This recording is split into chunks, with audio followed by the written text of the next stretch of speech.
Hello friends, I am doctor Pooja Mishra from Jabalpur I care. आजकल हम लोग सुन रहे हैं कि आत्मनिर्भर होने का बहुत फैशन चल रहा है कि आत्मनिर्भर होना है, आत्मनिर्भर होना है। तो क्यों ना आई में हम कैसे आत्मनिर्भर हो। तो सबसे इम्पोर्टेंट मेरे को लगता है आई ड्रॉप्स। मैंने अक्सर देखा है जो मेरे पास मरीज ऑपरेशन के बाद आते हैं या किसी भी चीज के कारण आते हैं, वो बोलते हैं कि हम अकेले हैं, हम आंख में ड्रॉप कैसे डालें, या हमारे किसी को बुलाना होगा कि जो ऑपरेशन के बाद हमारी आंखों में ड्रॉप डालें। तो मैं बताना चाहती हूँ कि आई ड्रॉप डालना बहुत ही आसान तरीका है। इसमें आप खुद ही कर सकते हैं, इसमें आपको किसी और की मदद की जरूरत नहीं है। तो सबसे इम्पोर्टेंट जो ड्रॉप है उसका आपको एक्सपायरी देखना है और ये पता लगाना कि वो ड्रॉप का ढक्कन खुले 1 महीने से ज्यादा तो नहीं हो गया है।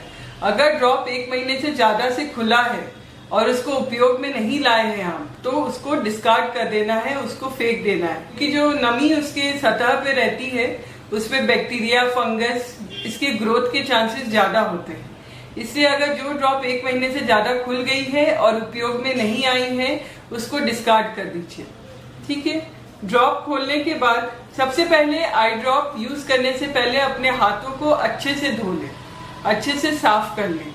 उसके बाद जो पहला ड्रॉप है उसको ऐसे डिस्कार्ड करना है। उसके बाद एक अच्छा, अगर ये कॉटन है आपके पास, से कॉटन लेके नीचे की पलक को खींचना है और ऊपर की तरफ देखना है छत के, और फिर एक बूंद डालना है और आंख बंद कर देना है। हमें आंख बंद ही रखना है, हमें आंख को ऐसे नीचना नहीं है या ऐसे आंख को बार बार हिलाना नहीं है। 1 मिनट तक आंख बंद रहेगी ताकि जो ड्रॉप है वो अच्छे से फैल जाए और आंखों में उसका अब्जॉर्प्शन अच्छे से हो जाए। अगर आप उसको उसी टाइम खोल देंगे या मीचेंगे तो अब्जॉर्प्शन में प्रॉब्लम आएगी। दूसरा जो एक तरीका होता है ताकि ड्रॉप ज्यादा देर तक रहे, आंख में ड्रॉप डालने के बाद ये वाला जो एरिया है, जो नाक के पास एरिया उभरा हुआ है, बंद करने के बाद उसको दबाते हैं ताकि वो ज्यादा देर तक आंखों में रह सके और ज्यादा काम कर सके। आप चाहे तो आंख बंद करके 1 मिनट के लिए उसको दबा सकते हैं। इससे क्या होगा कि दवाई आंख में ज्यादा देर तक रहेगी। उसके बाद ये डालने के बाद फिर इसको अच्छे से पोंछ लेना है। अक्सर होता है कि 4-5 ड्रॉप दिया जाता है। ऐसे कंडीशन में हमें क्या करना है कि 1 मिनट पहले एक ड्रॉप डाला, फिर आंख बंद किया 1 मिनट के लिए, फिर दूसरा ड्रॉप डाला, फिर आंख बंद किया 1 मिनट के लिए। ऐसे हमें डालना, ये नहीं कि हम वेट कर रहे कि आधे घंटे बाद दूसरा ड्रॉप डाल रहे फिर तीसरा ड्रॉप डाल रहे, ऐसा नहीं। हम 1-1 मिनट के अंतराल में ड्रॉप्स डाल सकते हैं, उसमें कोई दिक्कत नहीं है।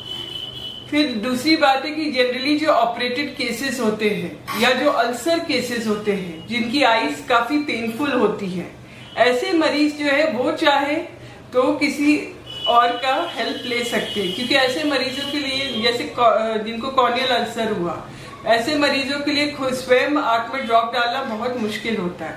पर अल्सर इन्फेक्टिव केस के पेशेंट एक चीज याद रखें कि उनका जो ड्रॉप है वो घर में और कोई नहीं यूज करे, क्योंकि एक तो वो इन्फेक्टेड केस है। अगर वो ड्रॉप कोई और यूज करे तो उसको भी इन्फेक्शन या कोई तरह का संक्रमण हो सकता है। कायदे से तो जो ड्रॉप्स है जो पेशेंट को ही यूज करना चाहिए और किसी को नहीं।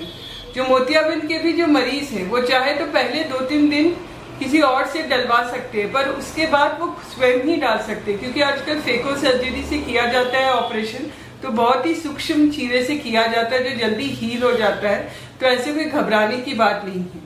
तो आई होप फ्रेंड कि इस वीडियो से आप एटलीस्ट ऑप्थेल्म में आई ड्रॉप डालने में तो आत्मनिर्भर हो ही जाएंगे।